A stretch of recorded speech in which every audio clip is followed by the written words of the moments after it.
जया सुबह सुबह ससुर रामचरण जी को किचन में देखकर बोली, बाबूजी मुझे भी टिफिन बनाना है, आप बाद में पानी गर्म करना।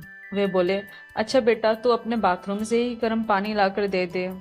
तब जया बोलती है, बाबूजी अभी बच्चों और आपके बेटे को गर्म पानी चाहिए, आपको इतनी जल्दी क्या है नहाने की। तब वे बोले, जया बहू, तू जानती है कि मैं नहाकर ही चाय पीता हूँ, फिर पूजा करके चालीसा करता हूँ। बाबूजी वैसे भी ठंड है, आप ऐसे ही चाय पी लो। तब बेटा रंजन भरभरी में बोला, आज मेरी मीटिंग है, मुझे टिफिन दे दो। पापा आप बच्चों की पेरेंट्स मीटिंग में चले जाना, हम नहीं जा पाएंगे, क्योंकि जया अकेले जाती नहीं है, इसी कारण आप ही चले जाना। अब वे जैसे ही तैयार होकर जाने लगते हैं तभी जया बोली, बाबूजी आप बच्चों की भी फीस 2 महीने की जमा कर देना। तभी टीचर पेरेंट्स को टेस्ट कॉपी और रिजल्ट दिखाते हैं। इतने में वे बोले, जया बहू कितनी फीस है। तो जया बोली, दोनों की 4,500 है, आप बाबूजी जरूर जमा कर देना, नहीं तो प्रतिदिन के 50 रुपए बढ़ते हैं। ठीक है, मैं फीस जमा कर दूंगा। जब फीस के पैसे बहू जया से मांगे, जया कहने लगी, बाबूजी अभी तो आपके पास होंगे, उसी से दे देना। ऐसा उसका रोज का ही रहता। बेटा बहू कभी बिजली जमा करने कहते, कभी सब्जी, कभी दूध लाने कहते। इस तरह उनकी पेंशन के 30,000 कब खत्म हो जाते पता नहीं चलता। उनके हर महीने पेंशन के पैसे महीने खत्म होने के पहले खत्म होने लगते। वे सोचते, चलो मेरे बच्चों पर ही खर्च हो रहा है, क्या और रुपए नहीं बच रहे हैं। तो फिर ठंड तेज होने से वे बेटे रंजन से बोले, बेटा मेरे कमरे के बाथरूम में गीजर फिट करा दो। अरे बाबूजी आपके कमरे में गीजर लगाने की क्या जरूरत है, फिर बिल भी तो ज्यादा आएगा, आपको क्या, आपको तो बस बोल देना है, परेशानी तो हमें होगी, बिल बढ़ने लगेगा, फिर कमरे में रूम हीटर भी चलता है। तब वे बोले, बेटा पिछले साल पता है ना कि सर्दी की वजह से मुझे निमोनिया हो गया था, तुम लोग का क्या है, तुम लोग अपना देखते हो। तब वो बोल पड़ा, बाबूजी आप हमारे बाथरूम से नहाया करो, किसने मना किया है। तब वे बोले, सबकी अपनी अपनी प्राइवेसी होती है, मुझे सही नहीं लगता कि तुम्हारे कमरे में बाथरूम में नहाऊं, कमरे के बाथरूम में नहाऊं, ना ही बहू मेरे लिए बाल्टी भर गर्म पानी रोज मेरे बाथरूम में रखे, इसलिए मैं परेशान करना चाहता भी नहीं हूँ। इतना सुनकर बेटा बोला, देखता हूँ बाबूजी क्या कर सकता हूँ। फिर अगले संडे आया तो पिकनिक का प्लान बन गया। पति पत्नी दोस्तों की फैमिली के साथ पिकनिक घुमाए और गीजर के लिए कहते कहते ऐसे 10 दिन हो गए। अब बिजली का बिल जमा करना था, तो फिर बाबूजी को फिर बिजली का बिल थमा दिया गया। इस पर वो कुछ ना बोले। अगले दिन अपने कमरे के बाथरूम में गीजर उन्होंने स्वयं से लगवाया। वही जया बहू कुछ नहीं बोल पाई। अगले दिन जब बिजली का बिल ना जमा करने पर रंजन के मोबाइल पर मैसेज देखकर उसे पता चला कि बिजली का बिल जमा नहीं हुआ, तो उसने सोचा घर जाकर बाबूजी से पूछूंगा। जैसे ही वो ऑफिस से लौटा और तुरंत वो उनके कमरे में पहुंचकर तमतमाए हुए बोला, क्या बाबूजी आपने बिजली का बिल जमा नहीं किया, आपको नहीं करना था तो बोल देते हैं। तब रामचरण जी ने कहा, बेटा आजकल ऑनलाइन सब बिल जमा हो जाते हैं, तो मैं वहां जाकर क्यों जमा करूं, तू ही जमा कर दिया कर। वाह पिताजी वाह, क्या बात कही है, जैसे मैं तो कर ही नहीं सकता हूँ। वो ताली बजाकर व्यंग्यात्मक लहजे में बोला।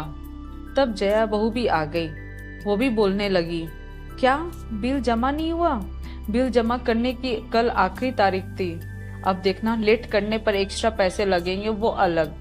ये सुनकर उनसे भी ना रहा गया, तो तुम लोग हम पर निर्भर क्यों हो, तुम लोग भरो ना फीस और बिल, हम ही हर बार क्यों भरे, क्या कह रहे हैं, क्या कह रहे हैं बाबूजी, ये घर आपका भी है, अगर आप बिल अगर आप बिल फीस वगैरह भर देते हैं तो कौन सी बड़ी बात है।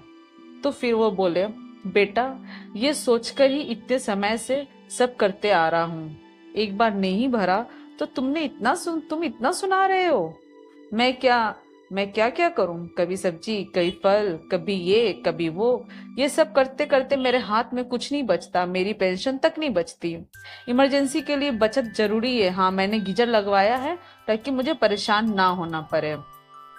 अब मैंने तय कर लिया, बचत किया करूंगा, सुविधा वो अपने शौक भी पूरे करूंगा, तुम लोग के भरोसे क्यों रहूं। इतने दिन से कह तो रहा हूँ गीजर लगवा दो, पर तुमने सुना नहीं।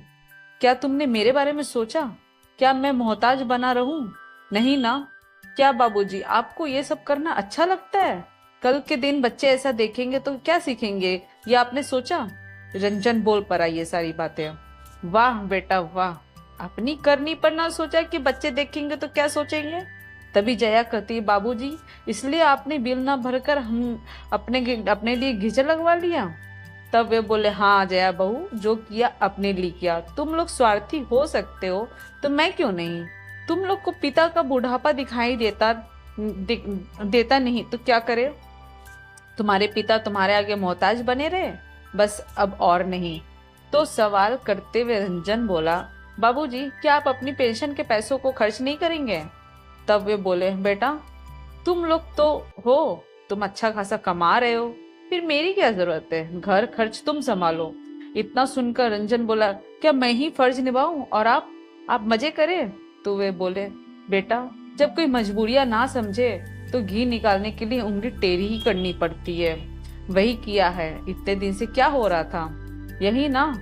अब करो बिजली का बिल जमा। अगर जमा नहीं किया तो तुम्हें भी गर्म पानी गीजर का नाम मिलेगा।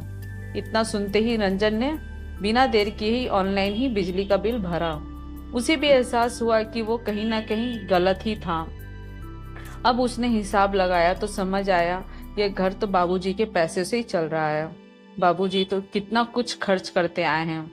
इधर 2-3 दिन सब्जी दूध फल वगैरह रामचरण जी नहीं लाए तो जया को एहसास हुआ कि 2 दिन में ही 1000 रुपए कैसे खत्म हो गए, पता ही नहीं चला। अब जया और रंजन को समझ आ गया कि बाबूजी अपनी जगह ठीक ही हैं। वे अपने पैसे बचाएंगे तो ऐन मौके पर काम ही आएंगे। इस तरह रंजन ने पिता को मजबूर नहीं किया कि वो घर खर्च में अपनी पेंशन खत्म करे।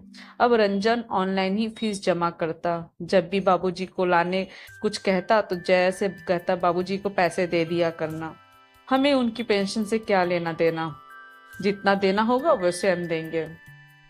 जब भी खास मौका होता तो स्वयं से देते। पिता का फर्ज पूरा करते। पिता का अपना रुतबा होता है, ये उन्होंने दिखा दिया। तो कैसी लगी ये कहानी? प्लीज कमेंट करके जरूर बताएं। अच्छी लगी तो प्लीज एक लाइक करें, शेयर करें और नए तो सब्सक्राइब करें। Thank you.